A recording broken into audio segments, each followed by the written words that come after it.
it's the mood of this conference during the past few days have been around the question of how do we find ourselves responding to those burning problems that we're in as people living in this world at this particular point of time.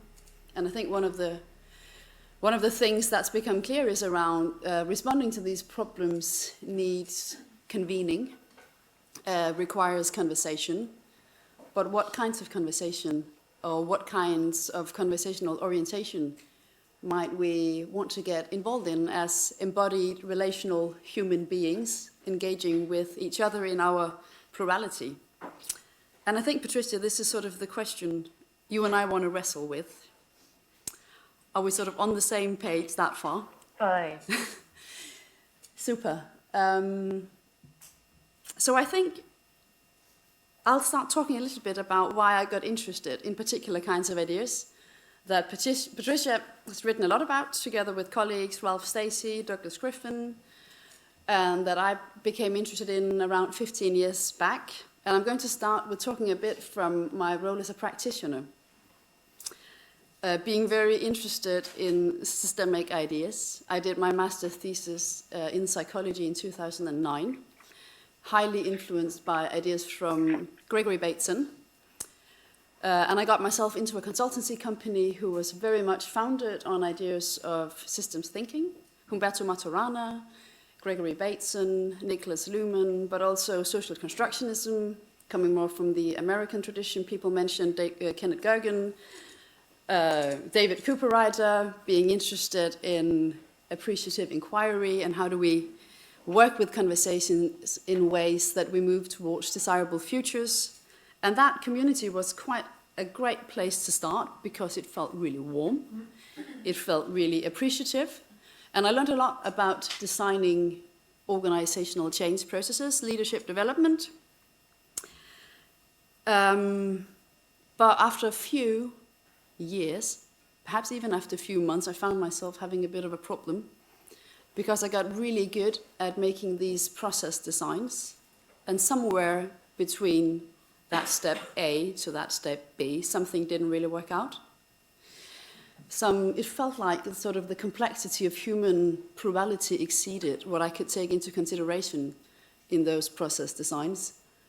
So I was in a bit of a problem because I promised my client to get to somewhere. I'm sure those of you who work with consultancy or something similar can recognize that sense of having made promises about where are we going in a day, in a month, in a year, for example, only to realize somewhere down the road something doesn't really fit because there might be conflicts, or there might be someone being sacked, or there might be something happening in a neighboring department having quite an influence of what we're trying to achieve.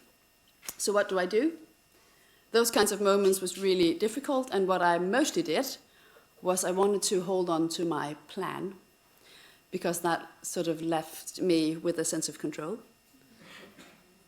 And that sense of what do I do if I go along with an exploration of what it seems like people want to talk about, and I don't know where we're going. And colleagues taught me then some great tools, and I'm sure you're familiar with some of these tools. One of them was the famous parking lot. So one colleague told me, what you do is in the morning you create this flip chart and you say the parking lot. And when people say to you, but we're really interested in talking about this, and you get the sense of, I don't know where we're going if we get into this topic, you'll say, you know what, that sounds really important, but it's not for today. So I'm going to put it up here. And I'm sure you can have a conversation with yourself or your manager about then when to talk about this. And interestingly, those flip charts never were brought home because people knew we don't know when to talk about it then. So that was one tool I learned. Another tool I learned was around setting ground rules for the conversation. In this room, we'll be constructive, we'll be appreciative, we'll try not to be too harsh to each other. If we have conflict, we'll be constructive about it. And I think some of those tools, parking lots, ground rules, appreciative questioning, after a few years left me with a sense that I've become really good at silencing people. I've been really good at communicating to people in this room, don't disagree. Basically, take your conflicts outside this room because I don't really know how to deal with it. But the problem with that, of course, was that, well, one of the problems was like a moral problem, in the sense of feeling I don't want to be the kind of consultants who leave people feeling silenced in facilitated spaces. But the other problem was that it's not really effective, because the room became a bit of a pseudo room. The conversation became a bit fake, because if the conversation we can have in here excludes the stuff that people really deeply find important, the outcome of the process in itself, the conclusions, what's put on those, the action points on the flip charts, is in a way a fake result. So in a way, it shouldn't come as a surprise that when I met people 3 or 6 months later and I asked them, how did it go with those action points? They were hesitating and saying, well, something happened when we couldn't really find a way to implement them into our practice. I am caricaturing a little. There was lots of other things going on, but this was sort of the mood which led me to a real sense of doubt about my practice. What am I doing? And there is this particular in Denmark, I don't know if this is particular for Denmark, but in Denmark there is this sort of annoyance with consultants coming in, charging a huge amount of money, wasting people's time with creating all of these flip charts where people can't really see where is this going. So I was beginning to feel a bit bad about myself. And I was having a bit of doubt, and initially I think that doubt was about my own skill. Perhaps it's because I'm just not good enough with these tools. But I was thinking more deeply about it, and meeting Patricia and other colleagues helped me think, well, perhaps it's not at least only about me. There might be something around the assumptions underneath which we base our practice that might not really fit with the complexity of what is going on when plural people meet and work together. So Patricia, now I really want to throw it over to you, because this is where I met you. 2009, 2010, something along those lines. And I met you and I heard a presentation by you, and you spoke about how change doesn't happen as a result of a process. Change happens through or in the conversational processes that we engage with together. And I remember reading a sentence in an article of yours where you said, well, the key seems to be to focus less on creating action plans and more on generating the energy to take action as an urgent necessity. So there was something about that energy and the intensity of conversation which I've developed a practice of sort of excluding that kind of conversation, that intensity from my facilitated spaces. And I noticed something in your practice and your way of speaking about your work where I sensed you're really pursuing an inquiry with that kind of intensity that emerges from us being different as people to actually be explored. So I came across those ideas, which is like, it's got a very complex name. It's a perspective called complex responsive processes of human relating, say that. And I guess another way of talking about it is to think about organizations as streams of conversation, as rivers of interaction. And so rivers of conversation is a theme for this conference. So Patricia, let's get your voice into this conversation and hear a little bit about who you are and how you came to this perspective and to the importance of thinking about organizations in this way. Thank you, Karina. And listening to you, you take me back to the unease that I experienced 20 years before you're talking about experiencing them. So I think it's interesting that they continue. And maybe it gives me because I was also, like you, working primarily in organizational consulting. And because I was experiencing these question marks in the 90s, when working with culture and cultural change was the modish way of speaking at that time. It was kind of, and I think that's when I became aware for the first time of the way we use the word process and how it can be understood as a process the process, the processes we've designed, or it can be entirely understood as a verb. We are in the midst of processes of relating that are continuously ongoing. And I think that recognition, as I began to hear in conversations, the difference between what, of course, we've come to think of as the temptation, which is often also very useful to reify process so that we can grasp it. Perhaps you need to say what it means to reify. Yes, to turn it into an object. I think that's so that it's possible, and this to me was the really important thing that I realized back then, was that all my clients, everyone I worked with, always felt a great sense of relief when they were offered some visualization, some map of the complexities they were dealing with. That was, in a way, the other thing that I recall a lot from that period was that mapping complex interactions was a way of getting a grip, getting a grip on what otherwise feels an elusive and ambiguous flow, which is very, very understandable if you're concerned to think about making intentional interventions that you can account for why you're doing and what you're hoping to achieve by doing it. But I was very curious about that, and it was at that point that I informally met Ralph Stacey, and we began to talk. And it was the first time that he raised questions for what had seemed to me the unquestionable fundamentals of the practice that we were all in. And he was interested in his early encounters with what was emerging in the field of understanding the world as complex phenomena. Let me use the word phenomena rather than system to start with, that are in constant interaction, producing emergent patterning.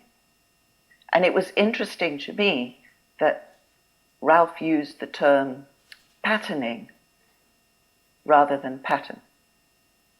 And he said, somehow we have got very attached to the desire to perceive pattern, and in a way to then extract pattern and consider how we might shift and alter that kind of pattern so that we can embed it in the future ongoing processes of our organizational life, projects and endeavors that we're engaged in. And he was saying something that seemed difficult for me to grasp, but seemed very interesting, which was that the processes of relating that we see in the ecology around us are continuously emerging, and they pattern themselves endlessly in a process of self-patterning. And I then recall equally significant moment was when I met the social constructionist John Schotter, who had a very particular take and had the same concern about what was happening in the field of social construction. And I remember him showing a video of ocean currents and pointing out how these flows were highly patterned And he stopped and took a little frame of those currents, the pattern of those currents, and then moved it on a fraction of a second and put the frame back. And of course it no longer fitted because the old Heraclitus story, the river is constantly moving on. And he was saying, taking quite a long tradition of thought, was saying there's a danger we don't take seriously enough, that all our mapping and our visualization and our attempts to remove the temporal side of processing means that we keep creating static pictures which are always misleading us because they are lifted off from the ongoing processes from which they emerged. And I found this discomforting deeply, but at the same time comforting, because they spoke to some disquiet that I was experiencing in my practice and that I didn't know how to deal with. So I guess from that moment on, when we became colleagues and we started to explore this kind of process and set up a doctoral program in which I know you've now continued. It's been going now for nearly 30 years, I think, to try and explore this kind of highly processual perspective that insisted that the processes of constant, complex interrelating and interdependence produce patterns that pattern themselves and produce further patterning. And that we need to be wary. Of course, we have to, from time to time, focus on a particular pattern, but never to let go of the currents, the confluence of flows from which they're emerging. So that's been my work ever since, both in trying to work out what that meant for practice and what that meant for research. And yeah, there we go. Yeah, but perhaps we could keep going a little bit with John Shutter, in terms of also, I think, trying to speak into sort of the lived complexity of finding oneself in moments of those sort of confluences of streams, or moments of tension. Because I think one of the things that I found interesting about John Shutter's work was his ideas about witness thinking. Yes. So he makes this distinction, right, between talking about organizations and then talking from within one's own experience of being a participant in that ongoing flow of interaction. And he would say, like, the spontaneous, responsive, embodied processes of being together. So I think one of the things that was really fascinating for me as a practitioner meeting these ideas was to realize I don't have to sort of suppress so my task might be about, at times, having a bit of an airman perspective, to notice, to see from, to see from a detached perspective what's happening here. But equally important, and perhaps even more important actually, is the ability to notice from within my own felt experience what's happening here, what's important about what's going on, and to take my experience of being with others in a room as a starting point of an inquiry into what seems to be important in this conversation that we're having. So I think that distinction that John Shutter offers between thinking about something, talking about something, he calls it up in the air talk, and then he talks about down on the ground talk, where we relate from within our own experience of being in a room with others, actively noticing what's happening in this conversation, what seems to be important. Not to be sort of too black and white, but forget about the parking lot. What seems to be important to talk about in this conversation? Maybe, what did I want to pick up in what you just said? Those ideas of his, you can see that in a way we're circling around the same issue from many different ways of speaking. So he was talking about exactly that, talking about as distancing and trying to see everything in one go. The taking of an oversight with the detachment that requires, as opposed to being immersed in a flow in which the forms that are in play are not complete, always incomplete, and forming, firming, dissolving, transforming. And what is it like to be aware of oneself immersed in that process with others equally immersed? And then that linked also to the work of Norbert Elias as a sociologist, who said the really difficult thing to cultivate is how to be immersed and detached simultaneously. And I think what we came to understand is, what does it mean to be detached when you're immersed? And so for practitioners, I mean, what certainly I feel that it suggests is that the detachment comes from cultivating an increased capacity to notice. So when you talk, it's not just about using your subjective experience. It's about cultivating the capacity to notice as much as possible in the whole context in which you are immersed, which gives you clues to the flows of feeling, intention, potential, possibilities that are opening and closing around and between us as we talk about things which are apparently clear. Does Brilliant. that make... It's brilliant. Well, I think it's brilliant.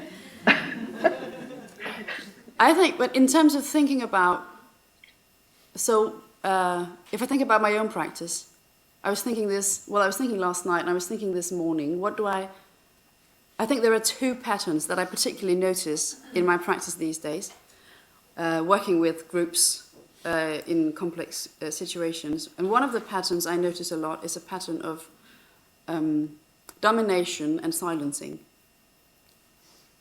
So that's like people dominating a room with their voices, leading to other people feeling marginalized or excluded, as a sort of an ongoing struggle where I sit with a huge sense of noticing that pattern and really thinking hard about how to relate to that and how to think about that and how to intervene into that. So I think that sort of this ongoing question about which voices get heard, which voices get silenced, and who decides. That's sort of one pattern that I'm really interested in. I think another pattern that I come across a lot. Do you want to say something to that? Well, just because I thought, if we stay close, because I know you're going to give me another example. Fine, let's stay with this. Don't want you to forget it.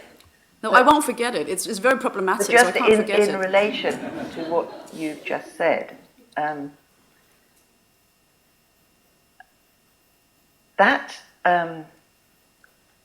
so you've talked about a pattern. Some people dominate and then others are silenced. And then you began to talk about who decides and the kind of tools that we try to develop to handle this kind of situation, like the talking stick or various forms of turning or the rule setting at the beginning of the conversation, discussing the values with which we're having this dialogue,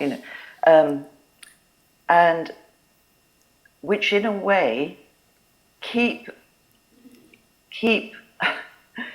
removing us from the very phenomenon that is disturbing, which is to ask more of the question of what is happening in the responsiveness between people that is settling in this way, and how can we become curious together in what we're all participating in creating.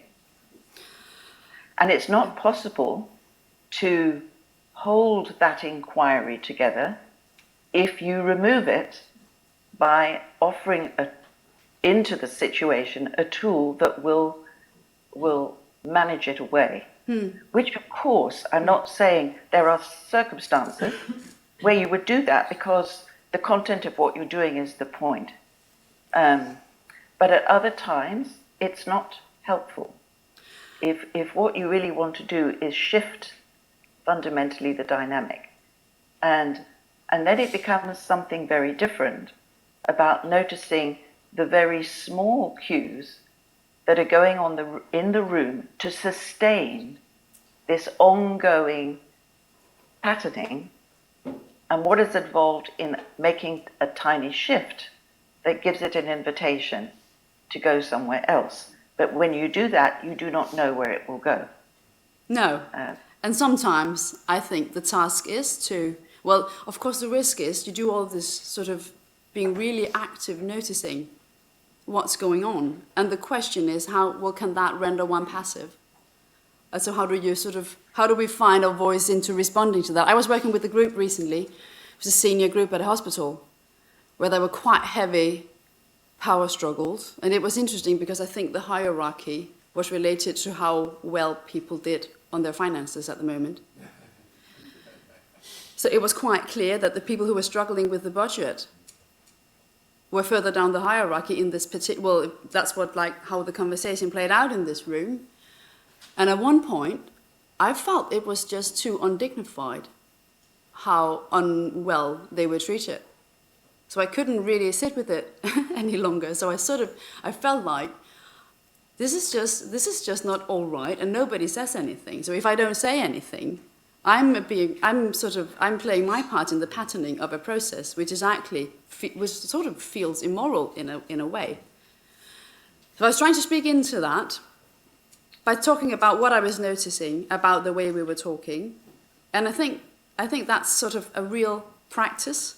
It feels incredibly risky because it comes with the risk of someone feeling really misinterpreted, misrepresented, as if they're deliberately being aggressive towards colleagues, for example. But I also think that those sort of moments of noticing, well, using one's voice to notice out loud into a room what I think is going on, can be profoundly helpful in trying to shift a dynamic. I think, Karina, what is interesting is noticing the tendency with which we do that, because I think what I've come to understand about noticing is that the more descriptive of the small signs that are actually there, the better. So that it's research in a way, right? It's research into the small cues. And for me, it's like often in those situations that it still feels very risky to raise one's voice and say, I'm sitting here noticing lots of very small signs in this meeting.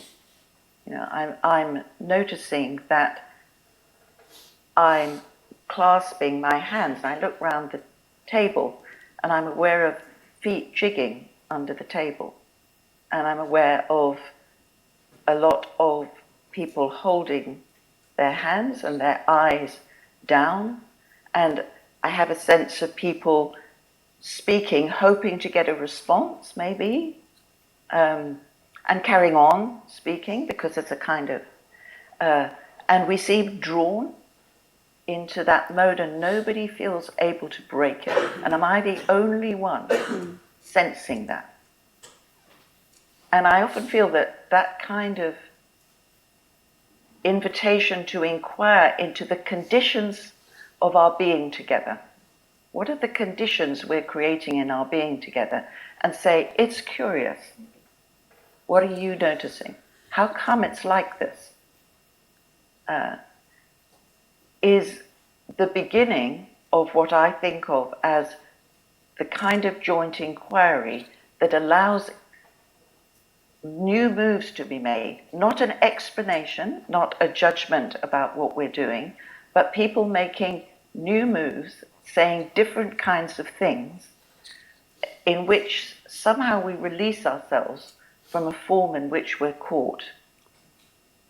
And then it's a question, and of course I noticed that that kind of release is felt, you can feel the relief, and at the same time there's anxiety because it seems a distraction from the agenda, from the topic, and if we allow this to continue, will we just disappear down rabbit holes, you know? And I think for me then the skill is taking seriously what people begin to notice and encouraging that responsiveness to the small details that people are beginning, and letting a curiosity and a dialogue unfold until it starts to find a current that carries everyone, and that if you can help a group follow that current for a little while, they will begin to make discoveries. They will begin to get very interested in what they're talking about, and then make a return to the relevance of that. And then going back to John Schotter, he always said, a conversation is an extraordinarily emerging swirl. What you say now is making sense of what we said or thought before, and showing the way of what we could say next. And therefore, it's a constant movement that's doing this. It's not a move forward. And if you could allow and track that kind of movement, then quite complex understandings of what might be going on, not a diagnosis and not a solution to it, but a shifting of insight into the way that we are with each other. And I think that's a very different way of shifting the patterning in which we are jointly responsible. Absolutely, absolutely. I think you have this amazing language in speaking from within those moments. And I think, so we talked about whether we wanted to hear more voices, Patricia. I want to say one more thing before we're going to ask you very soon as an example of this interest in noticing and this practice of noticing. We are going to ask you very soon to have a little conversation with the person next to you about what you notice in this conversation. And if you're really into reflexivity, you can also notice what you're noticing. But I just wanted to make one point, Patricia, because I think I think you're absolutely right when saying that often when one dares to voice one's noticing, drawing on those small cues, what I experience is that most of the people I work with immediately have a resonance. Oh God, it's not only me feeling this. Others can have a sense of what's happening. But I think we're so used to conversations being so sort of facilitated and structured that we often feel we get lost. So I think together with the ability to sort of to speak eloquently into the noticings of small cues, I think there is another skill as well, which is about giving an account of why this is important. I agree. Sort of to because make, people... in rhetorical ways, to make the connection about why the sort of the quality of the conversation is relevant in terms of what we're trying to achieve. Yes. So I think with the doctors, for example, it was very clear that they could think about the budgets in highly individualized ways. But they also have this sort of embodied sense that no, we actually really rely on each other. And if we continue reinforcing this hierarchy, we won't be able really to work together on the huge problems that we can only work on together. So I think there's another skill there in speaking about that link between what's happening right now between us and in what way is that inquiry relevant to sort of what we're trying to achieve. Absolutely, Karina. And I think that again was John Schotter who used to say that's the importance of learning to make those horizontal associative moves. Like saying, it looks like we've completely left what's important, and we're talking about minor detail of how we bring a certain form into being between us and then sustain it, you know, response by response. But in what way is that exactly indicative of some of the issues that we're trying to address? How does that illuminate? Exactly that. And therefore it's like once people begin to see questions for me like, what does this conversation remind you of? Or what is happening in this room now? Where have you met something like this? For example, with the doctors in the hospital before. And then they will start saying, it was just like this when I was in the ward with the matrons. And it's like they begin to see, my God, this is everywhere. So maybe it matters that we work out how are we sustaining together and not seeing it as something that we can map, but something we're immersed in and have to make new moves within. So let's see what people have made of. So yeah, let's see what people with notice. each other. So so do spend a few minutes with the person next to you, and so I guess the task is to try and stay with one's immersion in this session. So what do you notice in this conversation and you being part of it?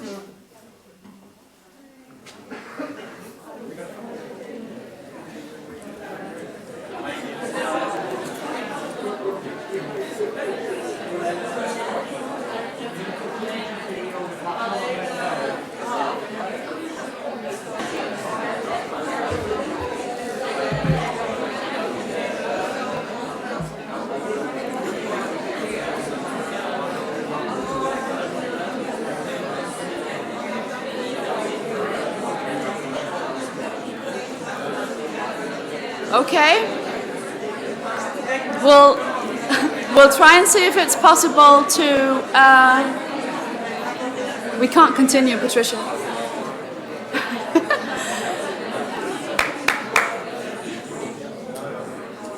Thank you very much.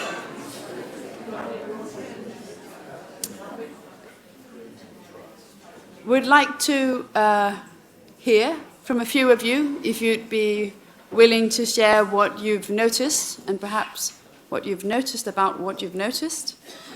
And I think in this situation we probably need to use the microphone, and hopefully Patricia will be able to hear what you say. And if not, I will rely on you. Yeah. Kind of. Otherwise, I'll try and give a sense. Exactly. Yeah. I'll try and summarize some of what I hear, and so we'll try and hear a bit of what people notice, and continue our conversation on the basis on that.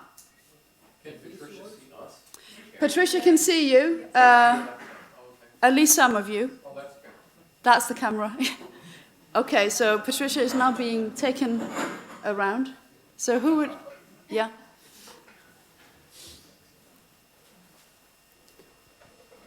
It's not about particularly noticing something from our conversation, but I think probably some of the question is that, I mean, all helpful conversation, but I think it can be quite draining or frustrating when you're trying to notice those small details.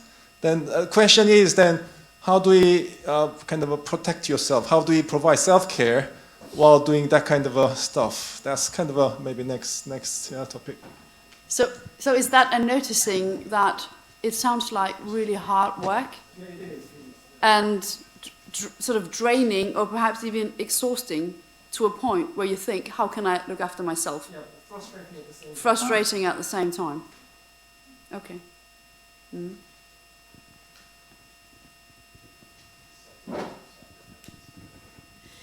I think I can build on that a little bit, and more a question to you, for example, Karina, as a practitioner of how do you actually make space and time for the practice of noticing and having people do this in a team, for example, when you're coming in and working with others? Because I have just from my own personal experience of working with a lot of processes in my team and using maybe you know, very like everyone being co-creators of what we're doing, but actually stopping and saying, hey, I'm noticing that you're not participating, or you are like, you have a hostile demeanor, what's happening? That takes away the focus and time from actually the task we're working on, right? So how do we combine those two? Yeah, so there is sort of the noticing that well, at least since I'm also make of what you're saying, is the noticing that it can feel like a huge responsibility to sort of to be responsible sort of for what you've promised the client, to come back to my own story, and then for staying responsive to what happens. So I guess there is a question about, so how does that method get negotiated in terms of creating that space and time? Mm-hmm. Can you hear what's coming through the microphone, Patricia? Yeah. Not, but a little, but not bit. clear enough. It's okay, helpful I'll to have continue you summarizing repeat. a few more then. Okay, yeah, I wanted to share a little bit about our conversation. We were talking about different senses, so not only seeing, but also hearing, feeling, whatever, touching even. And also that you have like circles around you, and maybe it's better to start noticing your body, and I don't know how it works. You talk. Okay, so that if you had a bad night, for instance, maybe you just need to notice that you're not that open-minded today, or you have body pain or whatever, and it's already a noise on your noticing other people in the room and things like that. And so maybe that can also help you to switch between how you notice another one and your biases even, because it's just only your view. So yeah, your thoughts on that maybe? Yeah. So I think it speaks a bit to what Rachel was talking about yesterday. So noticing what's going on for oneself, what's at stake for me, what's my own assumptions, values, views, preferences perhaps, and how do they impact what I notice, including how did I sleep last night? How does that impact how I'm feeling, and how I'm sort of perceiving, participating. Oh, okay. So I got the mic from Jonathan. My name is Mari Suoheimo. I work here at the School of Architecture and Design. Hello. So I just thought to continue with the question of dominating and silencing, and the question made about it. And I had once a conversation with a therapist on how to speak about things that are difficult, or you need to point like critical issues. And she said that when you have to point those things, so try to speak softly and slowly. So I think we as academics, we are trained to be critical, but we can do it like in a way that we are being disrespectful in the tone of voice when we sometimes speak about these things, but how we could do it in a soft and nicely way. And I was thinking, just brainstorming, like now that I'm listening to you as well, that sometimes when we start a session on facilitation, so we could maybe start with like saying something very simple as I love cats and dogs, and say it in a peaceful and nice way or angry way, and what kind of feeling that could trigger in you and the person that you are making the exercise. Just an idea that popped in my mind. So it's sort of a noticing, I think what I hear you talk about is noticing that speaking out loud about what one is noticing can really stir up a room. Yeah. I think we've definitely experienced that. So there is something important about, so what you mentioned is like tone of voice. Yeah. It's interesting. I'm sorry, Patricia, I'm just reminded of Ralph, who wouldn't care so much about his tone of voice always. But that's another story. Let's hear a few more. Yeah, it's funny that the topic of therapy came up, or maybe not a coincidence, but my question is also about the relation to therapy. I'm not a therapist, but what I understood is that if you open up something in therapy, you should also be able to close it somehow, because after, for example, a meeting or a focus group, people leave the room, and to a certain extent you may be responsible for what happens after the meeting. So can you maybe explain something about ways to close the things that are opened up in noticing? Yeah. So Patricia, what it talks about is the risk of inquiry when you don't know what you're getting yourselves into, including Yes.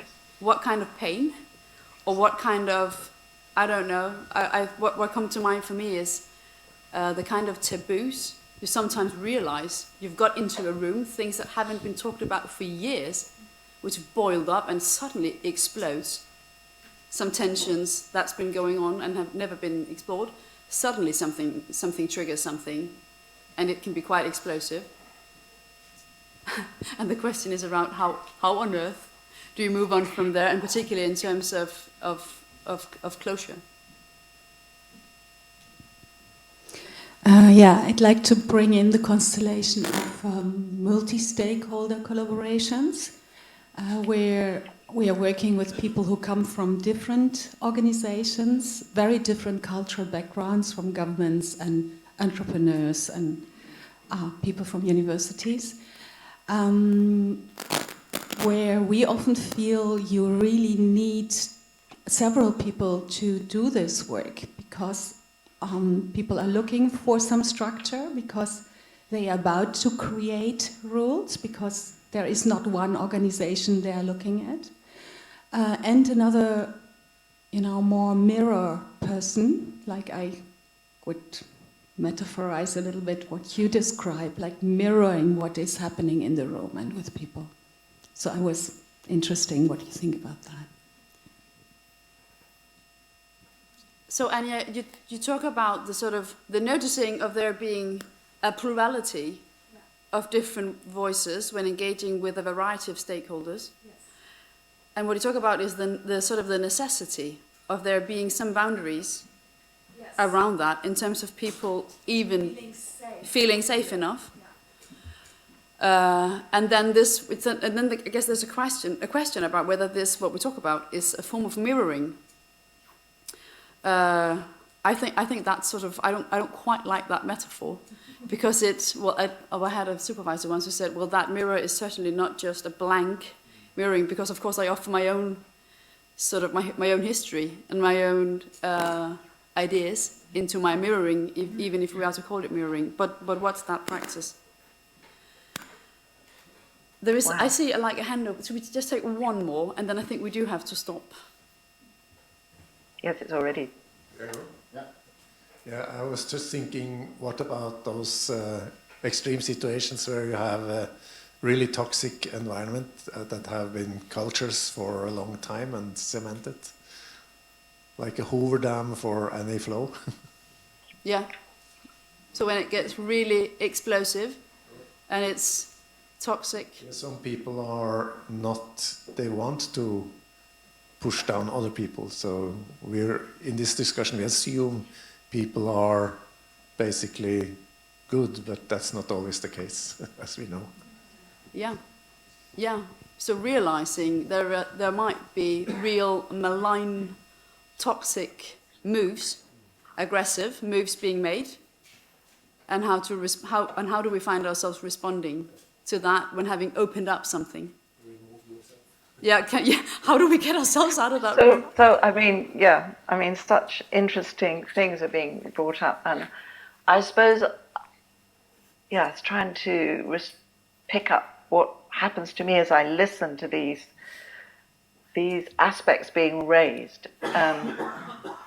It reminds me that one of the things that developed for me was really thinking about my ongoing, what I think of as my ongoing contracting conversation with my client, in which right from the beginning, I'm always trying to dissolve any sense that I'm there to design, manage, and follow up a series of events. This is where, for me, the metaphor of working with the ongoing flow of the conversational life of an organization is what I start talking about from the beginning. And to say, what is happening, I'm going to be interested and talking with you all the time about what is happening as we go into meetings, what happens after, who talks to who after, what we do in the corridors. I'm interested in working, accompanying you in the endless ways in which the work we're doing is taken up in what look like the set pieces, but also in all of the interactions that are going on during a day, on the phone and in writings, and we're going to be reflecting together and be curious about how we're participating in all of that. And I really got to the point where I would only take assignments with clients who became intrigued, genuinely curious and willing to engage in saying, we're starting off in an inquiry into how all that happens in this organization happens in its daily life, and what part are people playing in that, and can they start to become more sensitized and aware, and therefore more able to deal with the disruptive nature of breaking those patterns. And also I would challenge a lot the notion that what we must do by, I think this is what you talked about right at the beginning, Karina, what we must do is ensure that we all stay safe. Challenging that notion that the effectiveness of organization depends on keeping all turbulence to the side. And instead to say, all creative new moves emerge because we are disturbing the ground, and therefore learning to work with ongoing disturbance and the new forms that can arise from that is what we're going to be doing. And that's a practice. And that's a practice. Yeah. And I think of it as a practice of working with these ongoing, never-ending conversational flows, and inviting leaders in organizations, and many of them together, not individually, to become genuinely curious and more adept at taking part in that. And understanding it scene after scene after scene, and therefore you're not trying to close everything in each event. I'm reminded So of I something. do think. Oh, sorry. Yeah, go on. No, I'm please. just reminded of something Ralph Stacey said at one point. He said something along the lines of, we have this idea or this myth that it's when we're all wonderfully energized, working with a variety of flip charts and post-it notes, this is where we're creative and really moving something forward. And he was saying, but that's a myth. He wasn't completely sort of denigrating that, but I think he was he was always a bit extreme. But he was a bit extreme. I think because, of course, sometimes some of that work, I think some of the scenes that get created are we need to construct, and communicate forms of activity together from time to time. But his warning was, a lot of the time, we do that as a defense against our anxieties for dealing with what's actually preventing us from being creative, and actually dealing with the difficulties that we are actually sustaining together. And a lot of that work, he used to be is a little bit of a distraction. Yeah, but I was thinking, just to make a link, Patricia, to something Rachel spoke about yesterday, about so how do we interpret our emotions, our feeling states. And I think often when we're in these facilitated spaces and there is tension and there is a bit of conflict and we feel within our own, someone spoke about one's own discomfort, it feels like really hard work. And I think something Ralph taught me was that, but perhaps when we're in these rooms where this is what we feel, perhaps we're really wrestling with something important. So rather than interpreting that as things are not going as well as it's supposed to, we could sort of begin to see those moments as something deeply important is happening, because actually we're wrestling with deeply important questions. Some of the tensions arising from the different stakeholder views, some of the tensions arising from patterns that emerged over many years are finally being punctured. And we can explore a bit more of that. So I think I was remembering once being in a conversation that felt really hard and really creating a sense of discomfort. And the brilliant facilitator said, "This has been a really important struggle. Thank you for staying with it." So there is something about the appreciation of that hard work, which doesn't necessarily feel wonderfully energizing, but still can be deeply, deeply important. So learning to sort of to stay with that. And I think it's interesting in this, I mean, in the complexity sciences, there's a lot of writing about uncertainty, acting into the unknown. And I'm thinking about the title of Ilya Prigoghine's book, The End of Uncertainty. I think there's a strong link between that sense of discomfort. The end of certainty. Yeah, the end of certainty. I think sitting with at least a bit of that discomfort must be a sort of a consequence of accepting the end of uncertainty, if we are to take it seriously. I think, Karina, what you're saying is actually the beginnings of trying to think differently about an everyday politics in organizations. We should have spoken a lot more about politics. What have we been doing? I wanted to bring it in, but we are speaking about it. I mean, we have been. There's like 2 minutes, but please do. Okay, but I noticed the link, the association that people in the room were making to talk about therapy, whereas I think we're talking about working with political processes in the ongoing, never-ending attempt to keep trying to clean them, which is you never succeed. Clean them? Did you say clean them? Clean, in the sense that they're constantly forming themselves into fixed power relations, into silencing modes, dominant modes. And it's like part of what you're doing in this kind of way of understanding, engaging in the political process, is